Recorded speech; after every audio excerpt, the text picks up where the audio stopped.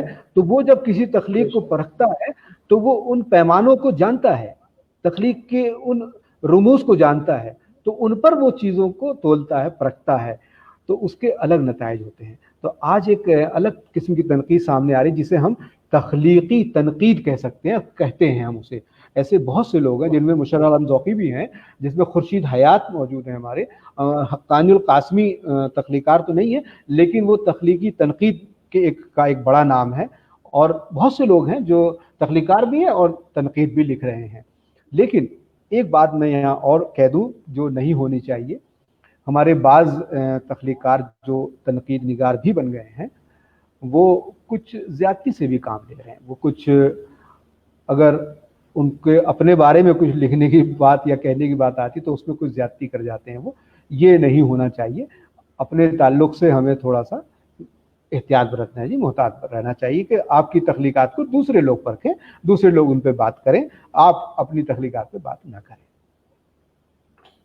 بہت سے ہمارے جو ناظرین ہیں جن میں زیادہ نام نہ لیتے ہوئے صرف 3 لوگوں کا نام یا چوتھے بھی آ گئے ہیں جنہوں نے کہا کہ بہترین یہ عامر صاحب ہیں، لیکن وانی صاحب، مشتاق احمد وانی کی بات کر رہا ہوں، اور محمد کاظم صاحب کی بات کر رہا ہوں، چشمہ فاروقی جی کی بات کر رہا ہوں. ان سب نے یہی کہا ہے کہ آج بہت مزہ آ رہا ہے، یہ جو تخلیقی گفتگو ہو رہی ہے اور ہمیں بھی آج ایک تخلیقی تنقید سننے کو ملی ہے، تو یہ بہت اچھا. سب نے، شاذلی صاحب بھی کہہ رہی ہیں کہ مجھے مطلب بہت لطف آ رہا ہے. تو ظاہر سی بات ہے آپ بہت علمی اور ادبی باتیں کر رہے ہیں. تو افسانچے کی طرف آپ چل پڑے تھے جی تو میں نے بیچ میں روک دیا. جی ہم وہیں آتے ہیں. اس سے پہلے میں ایک بات اور عرض کر دوں کہ جی دیکھیے وہ لوگ جو ناقد بھی ہیں، تخلیقار بھی ہیں، جی اور اتفاق سے درسگاہوں سے جڑے بھی ہیں، تعلیم گاہوں سے جڑے ہوئے ہیں، مجھ جیسے لوگ، ان پر دیکھیے کئی ذمہ داریاں عائد ہوتی ہیں. ہمارے اوپر ایک ذمہ داری ہے نسل کی تربیت کی، نسلوں کی تربیت بھی ہمیں کرنی ہے. یہ بھی ہمارے پیچھے نظر ہے کہ ہم جو کچھ بھی کر رہے ہیں، ہم جو کچھ بھی لکھ رہے ہیں، وہ نمونہ ہے ہمارے پیچھے، ہمارے بعد آنے والی نسلوں کے لیے. ہمیں بہت محتاط ہو کے بات کرنی چاہیے، بہت محتاط ہو کے جی فیصلے سنانے چاہیے. آج کل ہم 2 منٹ میں فیصلے سنا دیتے ہیں، کسی بھی شخص کو بغیر پڑھے کہتے ہیں نہیں وہ کیا لکھتا ہے، کچھ نہیں نہیں وہ. اور کوئی شخص بالکل جس کی تخلیق میں دم نہیں ہے اس کو کہتے ہیں نہیں انہوں نے تو پتہ نہیں کیا کر دیا. تو یہ سب کہنے وقت سے پہلے ہمیں احتیاط سے کام لینا چاہیے، محتاط رہنا چاہیے. ہمیں ایک دنیا، ایک جہان جو ہے وہ فالو کر رہا ہے. تو جب آپ کو لوگ فالو کر رہے ہوں تو اس وقت آپ کی ذمہ داری بڑھ جاتی ہے. اب آئیے ذرا سا افسانچے کی طرف ہم لوگ آتے ہیں، کیونکہ افسانچے کو بھی فکشن کا ہی حصہ میں مانتا ہوں. جی یہ الگ بات ہے کہ افسانچے کا جو فن ہے، افسانچے کے فن پہ تھوڑی بات کریں ہم. تو یہ کہا جاتا ہے کہ مختصر ترین مطلب کوئی ایسے واقعے کا بیان جس میں قصہ پن بھی ہو، جس میں زبان کی بھی چاشنی ہو، اور جو آپ کو حیران کر دے، اچانک پن جس میں ہو، ایسی کوئی تحریر جو ہے وہ افسانچہ ہوتی ہے. اور اب تو زیادہ لوگوں تر نے حرفوں اور لفظوں کی بھی قید لگا دی ہے سر، کہ 20 حرفوں کا ہونا چاہیے یا 100 کا. نہیں میں وہیں آ رہا ہوں. تو یہ بات تو خیر زیادتی ہے، یہ نہیں ہونے چاہیے. یہ فیشن کے طور پہ ہمارے یہاں مغرب سے آئی ہے. مغرب میں چلتا ہے flash fiction, 55 fiction, 35 word fiction, 100 word fiction. یہ مغرب میں چلتا ہے، انگریزی میں بہت رائج ہے چیزیں. تو وہاں سے کچھ لوگ ہمارے یہاں لانے کی کوشش کر رہے ہیں. مجھے لگتا ہے یہ مناسب نہیں، اچھی بات نہیں ہے. جو بھی تخلیق ہے یا افسانچہ ہے، افسانچے کو افسانچہ ہونا چاہیے. ہاں یہ بات جو اب کر رہے ہیں کہ کچھ لوگ اور زیادتی پہ اتر آئے ہیں کہ نہیں 4 سطروں کا ہونا چاہیے، نہیں 5 سطروں کا ہونا چاہیے، نہیں 1 صفحے پر آ جانا چاہیے. ایسی کوئی بات نہیں. آپ دیکھیے یا کسی تخلیقی تہجب آپ اگر دیکھیں تو کہیں پہ نہیں. ناول کی جگہ ہے کہ 200 صفحے کا ہوگا تو ناول ہوگا، اور 150 صفحے کا ہوگا تو ناول ہو جائے گا. داستان کی طے ہے کہ 1000 صفحات ہوں گے یا 2000 صفحات ہوں گے، کبھی نہیں، کہیں طے نہیں ہوتا. فکشن میں تو خاص کر میں بتا رہا ہوں کہ جو موضوع ہوتا ہے، موضوع کا جو ٹریٹمنٹ ہے وہ خود مطلب تقاضا کرتا ہے آپ سے کہ وہ اتنی لمبائی یا اس کی اتنی حجم اس کا ہونا چاہیے، اتنا اس کو اتنے صفحات میں آنا چاہیے. تو آپ کسی پر یہ پابندی نہیں لگا سکتے، تخلیق پر خاص کر تخلیق کار کو آزاد رہنے دیجیے. آج دیکھیے پھر جب مابعد جدیدیت کی بات کی جا رہی تھی، نارنگ صاحب جب یہ بات کہہ رہے تھے کہ جدیدیت کے زمانے میں بہت سارے پریشرز تھے، بہت سارے آپ پر پابندیاں تھیں، بہت ساری چیز، مابعد جدیدیت میں آپ بالکل آزاد ہیں. تو یہ بات تھی وہاں، لیکن میں آپ کو کہہ رہا ہوں کہ مصنف کو خاص کر تخلیق کار کو آزاد رہنے دیجیے. اس پر حیاتوں کا یہ بوجھ نہ ڈالیے کہ اس کو 200 پیج کا ہی ناول لکھنا ہے، 300 پیج کا ناول لکھنا، 1000 پیج کا لکھے گا تو وہ ناول نگار کہلائے گا، یا 10 سطر کا اگر افسانچہ ہو گیا تو افسانچہ نہیں ہے، منی کہانی ہے. اب لوگ مختلف قسم کے، ایسی کوئی بات نہیں ہے. اصل دیکھیے اس میں فن ہے کہ نہیں، قصہ ہے کہ نہیں، اور قصے کا بیان کیسا ہے، زبان کیسی ہے، اور وہ آپ کو متاثر کرتا ہے یا نہیں. اگر یہ چیزیں موجود ہیں کسی بھی فن پارے میں تو وہ فن پارا پھر لوگوں کے دلوں کے اندر اتر جاتا ہے. اور افسانہ تو وہی ہے. افسانہ کیا ہے؟ دیکھیے افسانے کی بہت چھوٹی سی تعریف میں بتاتا ہوں. بہت بڑی بڑی تعریفیں لوگ کرتے ہیں، چھوٹی سی تعریف ہے. کسی بھی واقعے کا از سر نو تخلیق کرنا افسانہ ہے. واقعات کا، حادثات کا تخلیق کرنا. مصنف اس کو دوبارہ تخلیق کر رہا ہوتا ہے. وہ چیزیں کہیں نہ کہیں ہوئی ہوتی ہیں، کہیں نہ کہیں وہ چیز واقع ہو رہی ہوتی ہیں، آپ کو ان کو دوبارہ سے تخلیق کرنا ہوتا ہے. ریکریشن جو ہے یہ ہے اصل میں افسانہ نگاری، یا آپ اس کو ناول نگاری کہہ سکتے ہیں. تو ناول میں منظرنامہ بہت بڑا ہوتا ہے، ناول کا کینوس بہت بڑا ہے، ناول اپنے زمانے کو پیش کرتا ہے، زمانے کی تاریخی اور سماجی اور تمام چیزیں اس وقت آتی ہیں. لیکن افسانہ جو ہے زندگی کے کسی ایک پہلو کو، کسی 2 یا 3 پہلو کو پیش کرتا ہے. اور افسانچہ جو ہے بہت اور نیچے آ کے، اور مطلب آپ کو بہت زیادہ توجہ کرنے کی ضرورت ہے. آج ہو یہ رہا ہے کہ لوگ افسانچے کو بڑا آسان سمجھ رہے ہیں. جو لوگ افسانے کے فن سے واقف ہیں وہی محنت کر کے افسانچہ لکھ سکتے ہیں. معاف کریں مجھے، افسانے کا فن اگر نہیں آتا تو افسانچہ بھی آپ اچھا نہیں لکھ سکتے. افسانچہ تو اچھا افسانہ نگار ہی لکھ سکتا ہے. اچھے افسانچہ جو ہیں وہ ایسے ہی لوگ ہیں. آپ دیکھیں منٹو کو دیکھیں، ہمارے یہاں تو اردو میں منٹو کی مثال دی جاتی ہے نا، کہ منٹو کے جو سیاہ حاشیے ہیں، وہ منٹو کی جو کتاب ہے اس میں جو کچھ منٹو نے لکھا، یہ الگ بات ہے کہ اس وقت لفظ افسانچہ وجود میں نہیں آیا تھا، تو اس کو کسی نے منی کہانیاں کہا، کسی نے کچھ کہا، اور کسی نے لطیفے بھی کہہ دیا اور اس کی اہمیت کم کرنے کی کوشش کی.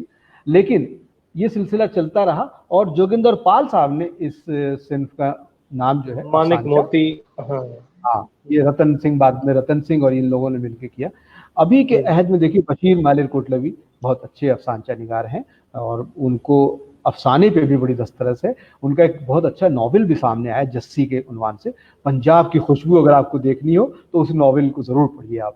اسی طرح پھر ایم اے حق صاحب ہے رانچی میں، اور ادھر مہاراشٹر میں تو آپ دیکھیں بہت سے لوگ ہیں. عظیم راہی ہیں، ہمارے نذیر فتح پوری ہیں، اور ہمارے طاہر انجم ہیں، اور یہ علیم اسماعیل ہیں، اور وسیم عقیل شاہ ہیں، پوری نسل ہے. اسی طرح ملیر کوٹلا میں آپ دیکھیں بشیر مالر کوٹلوی نے جو کام کیا، انہوں نے ادب کی جو خدمت کی ہے، بڑی خدمت کی ہے. انہوں نے ایک نسل تیار کی ہے، ان کے بعد ایک پوری نسل محبت تیار ہے. جو افسانچے اس طرح سے وہاں لکھے پڑھے سنائے جاتے ہیں کہ آپ حیران رہیں گے. میں ایک محفل میں وہاں شریک ہوا، صرف خالص افسانچوں کی محفل تھی. اور کیسی محفل تھی؟ یہ نہیں کہ کسی گھر میں بیٹھ گئے، جیسے کوئی بڑا مشاعرہ ہو رہا ہو، بڑے مشاعرے کی طرح افسانچوں کی محفل تھی. اور افسانچوں کے بعد ایسے ہی داد مل رہی تھی جیسے آپ کو اشعار پہ ملتی، جیسے غزلوں پہ ملتی. تو یہ عالم مطلب وہاں ہم نے دیکھا بشیر مالر کوٹلوی صاحب کی تربیت کا نتیجہ ہے کہ ایک نسل تیار ہوئی ہے وہاں، جو افسانچے کو بھی سنبھال رہی ہے اور افسانے کے لیے بھی سود مند ہے. تو اسی سے جڑتا میں یہ بھی کہوں گا کہ آج کا دن وصول ہو گیا. یہ چشمہ فاروقی لکھ رہی ہیں، اور ہمارے ایک دوست ہیں وہ کہہ رہے ہیں کہ آج بریانی ہونی چاہیے کہ اتنا اچھا پروگرام انہیں سننے کو ملا. میں اسی سے کیونکہ آپ نے نئی نسلوں تک بات پہنچائی ہے، تو میں کیونکہ وقت بھی بہت ہو چلا ہے، باتیں کرتے کرتے یہ سلسلہ کیونکہ بات سے بات نکلتی ہے، قصے سے قصہ بڑھتا گیا، اور یہ طوالت کا احساس بھی نہیں ہو رہا ہے، وقت نکل گیا. میں چاہوں گا کہ ہماری جو موجودہ نسلیں ہیں یا آنے والی نسلیں ہیں، ان کو تخلیقیت کے ساتھ کیسے جوڑا جائے اور بالخصوص اردو کے ساتھ کیسے جوڑا جائے، اس کے لیے اپنے کچھ نیک مشورے اگر آپ دیں۔ میں وہ آپ سے تھوڑی دیر بعد میں بات کروں گا، مجھے دو چیزیں یاد آ گئیں اصل میں۔ جی جی بے میں شک۔ جب سے میں نے لکھنا شروع کیا ہے، خاص کر ادھر 21ویں صدی میں جب سے میں لکھ رہا ہوں، تو نئی نسل کو سامنے لانے کا کام میں نے کیا ہے، اور میں چاہتا ہوں کہ ان کی حوصلہ افزائی ہو، وہ لوگ آگے آئیں۔ تو میری تحریروں میں بھی جو میرے تنقیدی مضامین ہیں ان میں بھی کچھ چیزیں، تو 2 کتابیں میری آئیں، ان کے پشت پر میں نے چھوٹا سا ایک اقتباس لکھا، اس کو دیکھیے، آپ اس کو سنیں گے تو شاید آپ کو اچھا لگے گا۔ اردو فکشن تنقید و تجزیہ کتاب میری آئی تھی 2012 میں، اس میں نے لکھا تھا کہ نئی نسل کی تنقیدات سے ایک اور طلسم ٹوٹتا ہوا محسوس ہو رہا ہے کہ اب ناقدین ادب کے بلند و بالا ایوان مسمار ہو رہے ہیں، اور ان کی جگہ تنقیدی جھونپڑیاں خاصی تعداد میں ابھر رہی ہیں۔ ان کچی دیواروں اور پھوس کی چھتوں والے مکانوں سے فرمانات و احکامات جاری نہیں ہوتے، یہاں ایک دوسرے کو زیر کرنے کی ریس بھی نہیں ہے۔ ان کچے مکانوں میں ادب کو اپنے اپنے طور پر سمجھنے اور سمجھانے کا عمل جاری ہے۔ ادب کی گروہ بندیاں خود اپنی موت مر رہی ہیں، اور ابھر رہا ہے ایک نیا یکساں سماج جس میں ناقد اور تخلیقار ایک ہی صف میں ہم کلام ہیں۔ ایک دوسرے کو سمجھنے اور پرکھنے کا عمل نئے رشتے استوار کر رہا ہے۔ قاری اور تخلیقار کے درمیان نت نئے رشتے بن رہے ہیں کہ اب قاری کہانیوں اور ناولوں میں باضابطہ کردار کی شکل میں شامل ہو رہا ہے۔ قاری اپنے دکھ درد کی ترجمانی پر مصنف سے باز پرس بھی کر رہا ہے۔ ایسے میں قاری اور فکشن نگار کے درمیان نئے رابطے قائم ہو رہے ہیں۔ یہ ایک اقتباس تھا۔ ایک اور اقتباس ہے میری یہ ایک مشہور بہت ہی کتاب، خوبصورت اقتباس ہے آپ کا، اور میں یہاں تیزی سے لکھتے لکھتے صرف اتنا کہوں گا کہ گروہ بندی کا سماج جو مسمار ہوتا جا رہا ہے اور یکسانیت کا جو آپ تعمیر کرنے کی کہہ رہے ہیں، بہت خوبصورت۔ جی جی، واہ۔ ایک اور میری کتاب تھی اردو فکشن کے 5 رنگ، اس کی پشت پہ میں نے جی دیکھیے ایک تحریر لکھی ہے اپنی تنقید پر، اپنی ان پر لکھتے ہوئے میں نے لکھا کہ ان مضامین میں کوئی بڑی تھیوری استعمال نہیں ہوئی ہے، لیکن اتنا ضرور ہے کہ یہ میرا نقطہ نظر ہے۔ میں نے ہمیشہ کوشش کی ہے کہ مغربی تنقید یا انگریزی کے طویل طویل اقتباسات سے گریز کیا جائے اور تخلیق کی بلا واسطہ قرأت کی جائے۔ قرأت کے بعد تفہیم کی جو روشنی پھوٹتی ہے اسے بغیر کسی لاگ لپیٹ کے پیش کر دیا جائے۔ یوں بھی نئی نسل کے فکشن نگار ہوں یا ناقد، وہ انگریزی ادب کو حوالے کے طور پر پیش کرنے کو خامی تصور کرتے ہیں۔ ہماری نسل سے پہلے کی نسل کے ناقدین کی کتب ہوں یا مضامین انگریزی کے حوالوں سے پر ملیں گی۔ ایسا بھی نہیں ہے کہ ہماری نسل انگریزی زبان و ادب سے واقف نہیں ہے، بلکہ یہ نظریاتی تبدیلی ہے کہ تخلیق کی قرأت کے بعد اپنے طور پر سمجھنے اور سمجھانے کی کوشش کی جائے۔ اب یہ بھی ہو رہا ہے کہ اصل عبارت کے حوالے تو دیے جا رہے ہیں، لیکن دیگر ناقدین کی آراء کا استعمال کم سے کم ہونے لگا ہے۔ جدید نسل کے ایسے فکشن ناقدین میں ایک پوری فہرست ہے، ان کو چھوڑ رہا ہوں میں جی۔ بہت خوبصورت ہے۔ مشتاق وانی اور ہما مسعود جو ہیں، یہ ہما مسعود کہہ رہی ہیں کہ حق ادا کیا آپ نے موضوع پر بات کرتے ہوئے، تو بہت اچھا لگ رہا ہے۔ تو میں چاہوں گا کہ جو ہمارے ناظرین ہیں ان کے لیے، اور بالخصوص میں چاہوں گا کہ جو اردو کے طالب علم ہیں جو اس وقت کالجوں میں یا یونیورسٹیوں میں تعلیم حاصل کر رہے ہیں، ان کے لیے کوئی خاص پیغام آپ کا؟ جی دیکھیے، آج 21ویں صدی میں ہم ہیں، اور 21ویں صدی میں جہاں بہت سارے مسائل ہیں، وہیں ایک بہت بڑا مسئلہ زبان کا بھی ہے۔ ہماری زبان اردو سمٹتی جا رہی ہے۔ کالجوں میں، اسکولوں میں جو تعداد آج سے 20 سال پہلے ہمارے طلباء کی تھی، وہ کم ہوتی جا رہی ہے۔ یہ ایک افسوس کی بات ہے۔ یہ الگ بات ہے کہ ہم اعلیٰ سطح پر، یونیورسٹی کی سطح پر بڑے اچھے اور خوبصورت شعبے قائم کر لیں، لیکن اگر نیچے سے نسل ہماری نہیں آئے گی تو ہمیں دقت ہوگی۔ تو بہت ضروری ہے کہ ہم اپنی سطح پر، اپنے اسکول میں، اپنے کالج میں، اپنے علاقوں میں کوشش کریں کہ اردو باقی رہے، اردو آگے بڑھتی رہے، اور نئے اردو والے ہم سے ملتے رہیں، شامل ہوتے رہیں، اور وہ اردو کو اردو میں پڑھیں۔ ایک بات یہ بھی چل پڑی ہے کہ ہم دوسری زبان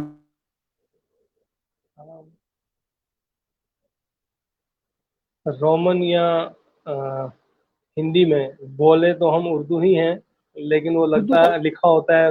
جی جی کام کے آئیے ہم سب مل کر اردو کی حفاظت کریں اور اپنے عمل سے، اپنی تخلیق سے اردو کو جہاں تک پہنچا سکتے ہیں پہنچائیں. ایک آخری بات دیکھیے، سیاسی لوگوں سے ایک بات کہنا چاہتا ہوں میں. جی ہمارے بہت سارے ایسے سیاسی لوگ ہیں جو ایم ایل اے اور ایم پی بنے اور منسٹر بنے، لیکن انہوں نے وہاں جا کے اردو کے لیے کچھ نہیں کیا. آج بے وقت آ شک. گیا دوستو، آج وقت آ گیا دوستو کہ اپنی زبان کو بچانے کے لیے آپ کو سیاست میں آنا پڑ سکتا ہے، آنا چاہیے. اور بالکل اس ارادے کے ساتھ آنا چاہیے کہ آپ جب سیاست کے اعلیٰ عہدوں پر ہوں گے تو اردو کا تحفظ کریں گے، اردو کی بقا کے لیے کام کریں گے. ایسے لوگ بھی ہمیں سیاست میں چاہیے جو اردو کے دیوانے ہوں. جب اردو کا سیاسی پریشر بنے گا، جس دن سیاسی پریشر ہم نے بنا دیا، جس دن ہم نے اردو والوں کی بڑی ریلی دہلی میں منعقد کر دی، علاقائی سطحوں پر اردو والوں کی ریلیاں منعقد کر دی، تو انشاءاللہ اردو کا جو پریشر گروپ بنے گا اس سے سب کام ہو جائے گا. آج سرکار، واہ. کوئی بھی سرکار ہو، ان کے پاس یہ مسئلہ ہی نہیں ہوتا کہ اردو بھی کوئی مسئلہ ہے یا اردو کے بھی کچھ کام ایسے ہیں. اور جو ہمارے سیاسی رہنما ہیں، 5 سال کے اگر کوئی ایم ایل اے یا ایم پی بنتا ہے، آپ اس کے پاس جائیں، اس سے پوچھیں کہ بھائی کون سے کام کرنے ہیں آپ کو 5 سال میں، تو بہت سارے کام گنا دیں گے وہ، لیکن اردو کا کوئی کام نہیں ہوگا. بے شک. یہ بھی نہیں، آج آپ دیکھیں الیکشن جو ہوتے ہیں ان میں اردو میں اشتہار تک نہیں چھپائے جاتے. کم از بے کم وہ شک. علاقے جہاں ہم لوگ رہتے ہیں، جہاں اردو والوں کی اکثریت ہے، ان علاقوں میں تو کم از کم ہماری مختلف سیاسی جماعتوں کو اردو میں اشتہار کرنا چاہیے. اس کے لیے ہمیں ایک پریشر گروپ بنانا ہوگا جو وقت کی ضرورت ہے. تو میں یہ جاتے جاتے یہ ضرور پوچھنا چاہوں گا کہ جھانک کر لفظوں کی تہ میں دیکھ سکتے ہو مجھے، جھانک کر لفظوں کی تہ میں دیکھ سکتے ہو مجھے، ہو مجھے میں چھپا میں بے چھپا. شک ملوں گا اپنی ہی تحریر میں. تو یہ اسلم جمشید پوری صاحب ہی ہیں جو ہمارے سامنے ہیں. یہ شعر ذرا سا میں دوبارہ سے پڑھ دوں. اصل میں جی جی، یہ میری بہت پرانی سی ایک کتاب ہے، جب میں ایم جی اے کیا کرتا تھا، دیکھیے تبھی کا لکھا ہوا ہے، آج کا نہیں جی ہے، جی بہت پرانا. میں میں تو میں اب یہ بتا رہا اتفاق ہوں. سے کتاب سامنے ہے تو یہ شعر کا حوالہ میں نے آپ کو دے دیا. جی جی، اصل میں کسی زمانے میں نے شاعری کی تھی. ایک ہمارے دوست تھے، انہوں نے للکار دیا تھا کہ آپ تو فکشن کے لوگ ہیں، آپ شاعری کیا کریں. تو میں نے کچھ 8-10 غزلیں کہیں. اس وقت جمشید پور میں ایک استاد شاعر ہوا کرتے تھے، شائق مظفر پوری. ان سے میں نے اپنی غزلوں پہ اور میں نے کہاں سے لکھا مجھے بھی علم نہیں ہے، مطلب کسی اخبار سے لکھا دہلی ہے، میں کتاب سے عنوان چشتی لکھا ہے. صاحب، جی عنوان چشتی صاحب کو بھی میں نے اپنی غزل دکھائی. انہیں اس شعر کو انہوں نے کچھ اور مطلب ترمیم کر کے دوسری طرح سے کر دیا تھا، تو وہ میں سنا دیتا ہوں آپ کو. تھوڑی سی جی ترمیم ہے جی اس میں. سنائیں. جی جی بسم اللہ. جھانک کر لفظوں کی تہ میں دیکھ سکتے ہو مجھے، جھانک کر لفظوں کی تہ میں دیکھ سکتے ہو مجھے، میں چھپا بیٹھا ہوں یارو اپنی ہی تحریر میں. میں واہ. چھپا تو بیٹھا اس ہوں کا یارو مطلب اس کا اپنی مطلب یہ ہے تحریر کہ میں. جب یہ شعر میں نے لکھا ہے، خدا جانے کہاں سے ہاں لکھا ہے، تو یہ اصلاح نہیں سے وہ پہلے کا ہے. نہیں، ایک دوسرے استاد نے اصلاح کی تھی تو یہ چھپ گیا تھا. اچھا عنوان صاحب اچھا. نے چھپے ہوئے شعر پر بعد میں اصلاح دی تھی. تو بہت تو اچھا لگا اصلاح ہو سر، گئی اگر تھی. آپ جاتے جاتے 2 اشعار اور سنا دیں تو بہت جی اچھا میں لگے گا. سنا دیتا ہوں. جی ایک شعر سنا دیتا ہوں آپ کو. ایک غزل تھی جو مجھے بھی بہت پسند ہے. جی. جی. لوگ کرچے ہماری اٹھا لے گئے، لوگ لوگ کرچے ہماری. کرچے ہماری اٹھا لے گئے، ہم کہ شیشہ تھے کس سے سنبھالے گئے. ہم واہ. شیشہ تھے شیشہ کس تھے. سے کس سے سنبھالے گئے. اور یہ شعر دیکھیے جو خاص کر میں نے کہا تھا کہ ہم سے تھیں اس کی محفل کی رعنائیاں، ہم سے تھیں اس کی محفل کی رعنائیاں، واہ. ہم اٹھے ہم سے. ساری رونق اٹھا لے گئے. ہم واہ. اٹھے ساری رونق اٹھا لے اٹھا گئے. لے. اور ایک شعر اور خاص شعر اس غزل میں ہے کہ ان کی ہر بات پر داد محفل نے دی. جی. جی. ان کی. ان کی ہر بات پر داد محفل نے دی، اور میرے جملوں میں نقطے نکالے گئے. واہ. میرے جملوں میں نقطے نکالے گئے. اور سناؤ یہ ابھی. جی جی بالکل بے شک. نہیں اتنا ہی یہ ایک کافی تھا. نیا روپ دکھا رہا ہوں میں ناظرین کو، وہ صرف آپ کو افسانوی ادب کا ہی مانتے ہیں، تو میں نے یہ شاعر کا ایک روپ آپ کا سامنے لانے کی کوشش. بہت. میں نے شاعری چھوڑ دی، میں کرتا نہیں. جی